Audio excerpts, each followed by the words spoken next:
Hello everyone, welcome back to another YouTube video, and I'm just gonna do a little recap of the trade that I ended up taking today. This has been the only trade so far that I've taken this week.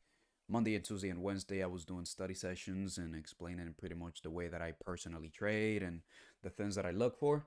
And I'm just gonna jump right into it. What was the thought process behind it? What was my reasoning? And just to dive a little bit more deep into what it is that I do every single time that I step into a trading day. So far, I'm on a 11th day winning streak, and it definitely feels pretty nice. I'm not gonna lie, but we need to keep ourselves cool, calm, collected, and always going back to the drawing board to see the things that we must improve upon. But when we go into the higher time frame, one of the things that I keep saying, oh, the daily looks just terrific. I mean, when we look at a daily time frame, there's not a lot of information that we can gain from it, just based upon the idea that we are trading inside of a big consolidation range. And now, how do we know it's a big consolidation range? Because every previous candle is sharing the same range as the next candle. So we see this candle right here, pretty much inside of this one, and this one pretty much inside of this one, and this one pretty much inside of this one. So we are pretty much inside of this range. And the best thing that we can do when price is trading like that, it's take low hanging fruits, bread and butter setups, and that's pretty much what I did today. Now, when we go in 24-hour time frame, we can gain just a little bit more information, just a little bit more. We see that we still have Candyland right above here, which I believe is going to be a target at a later point in time. We have generated buy sell liquidity right up here, triple top, which is just candy land by the algorithm. And it's priming to retail traders to give them the idea that it is a strong resistance, but I don't believe in none of that garbage. But jumping into the hourly, that's where I pretty much determine my draw on liquidity for this morning session. We have a buy side imbalance, sell side inefficiency right up here, which is an hourly. And we had this sell side liquidity pool right below here.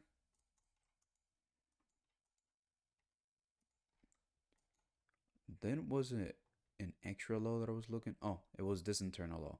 So this was my two draw on liquidity that I was looking to target for this morning session. So we have this low that formed inside of this hourly busy. This is also liquidity resting below this low. And I also had internal relatively equal lows that I was looking to target. And my point of interest was inside of this hourly SIBI. And one of the things that I said before market even opens is that I want to see price stay inside of this hourly CB's range and not go above this high. And as we can see, that's exactly what happened.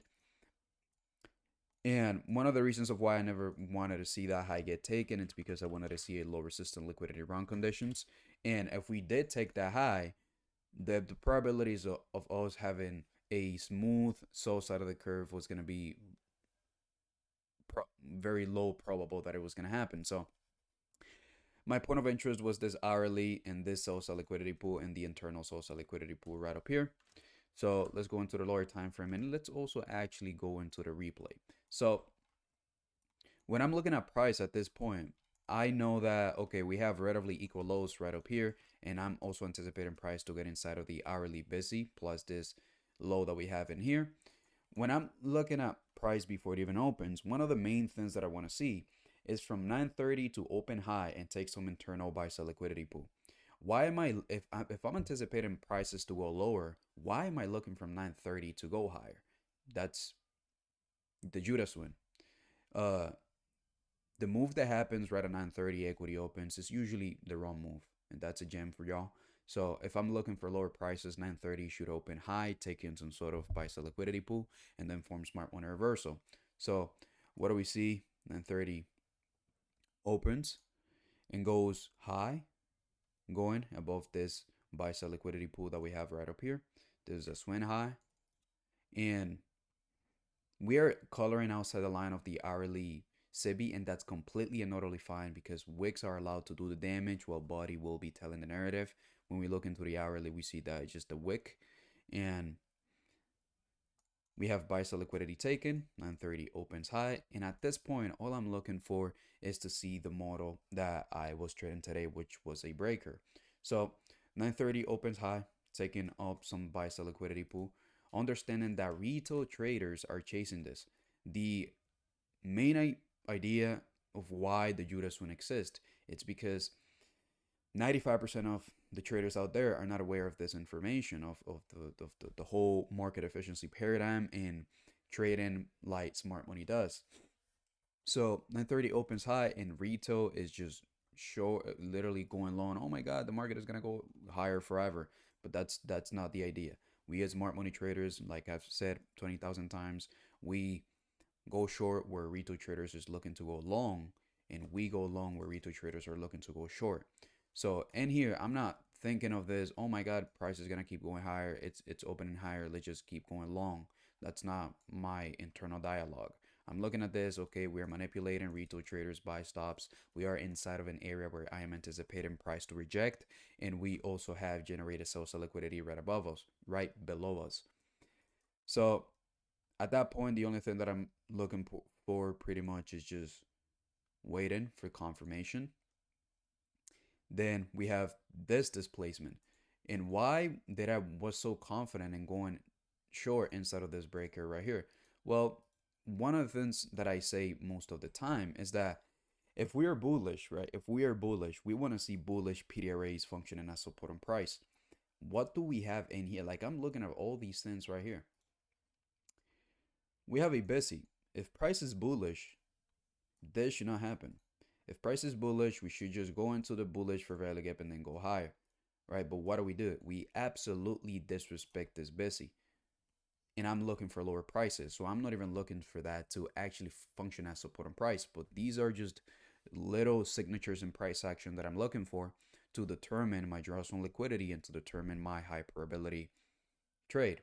So the moment that I see this, 9:30 opens high, takes the buy sell liquidity pool. Retail traders is trapped, right? Smart money is going short right up here. We have generated sell sell liquidity. The only thing that I'm looking for is a retracement instead of that breaker. And my stop loss was right above this high. Where's the stop loss? There we go. My stop loss was right above this high. Main target was the generated sell sell liquidity pool. And then leaving a portion, just one contract below this low. And then as we can see, we had the quickest retrace instead of this breaker.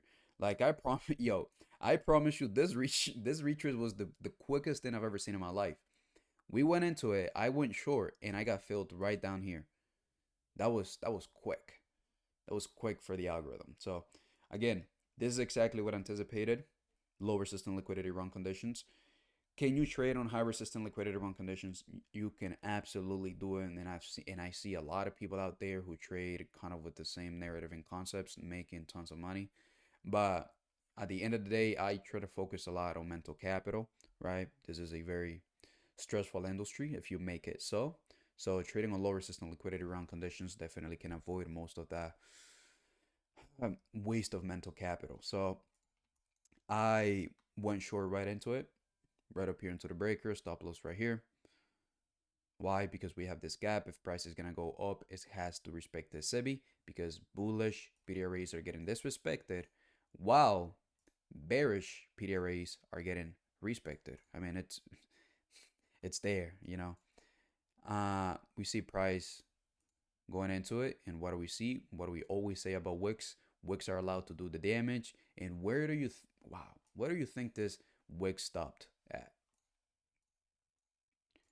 Consequent encroachment of the busy. So that's perfect. That's perfect.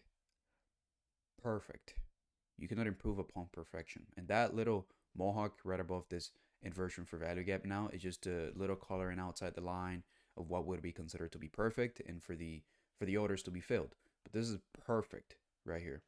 So the moment I saw that, I knew that I was aligned with the algorithm. And as we can see, price just went to my anticipated target direction. Then my stop loss was moved like right below here, if I'm not mistaken. And then we went inside of that salsa liquidity pool, and I was done for the morning session. And that trade right here was 130 handles, even more than that. But no, I got filled like right up here. So 130 handles or so. And that's pretty much it. I was done for the morning session, and it's been pretty good so far. It's been pretty great on an 11th day winning streak, but again, it's just part of following the protocol and following the the trading plan. This is just what we have to do, bread and butter setups, taking it as it is and keep on learning and just going back every single time to the drawing board to see, oh, I could have had a better field. I could have done this different. I could have waited a little bit more. I could have targeted this. And just looking things, little tweaks that you can do, improving. Not changing the way you trade, but little tweaks about your uh, mental state while you are in a trade, looking to improve those things. And yeah, that's why we always go back to the drawing board and never thinking that the job is done. But it's definitely been a it's been good. It's been good. That was the little recap for today. And I hope you got something out of it. I mean, the study sessions has been amazing. The live trading session has been amazing. The recaps has been amazing. So let's just keep on pushing and keep on getting better. And that's pretty much it.